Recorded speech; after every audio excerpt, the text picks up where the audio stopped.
في قلب التاريخ توجد قصص لإمبراطوريات عظيمة ازدهرت ثم تلاشت، تاركة وراءها غموضا يحير العقول. إحدى هذه القصص هي قصة حضارة أوكسوس التي ازدهرت في آسيا الوسطى منذ حوالي 2500 عام. أقموا مدنا متطورة وشبكات ري متقنة، لكن فجأة حوالي القرن الرابع الميلادي اختفوا. لا أحد يعرف على وجه اليقين لماذا. هل كانت بسبب تغير المناخ؟ أم بسبب الغزوات؟ أم وباء؟ ما نعرفه هو أنهم تركوا وراءهم كنوزا أثرية مذهلة تكشف عن مجتمع متقدم ومزدهر.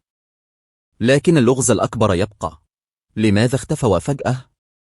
كيف يمكن لحضارة عظيمة أن تترك عالمنا دون أن تترك سوى آثار قليلة وراءها؟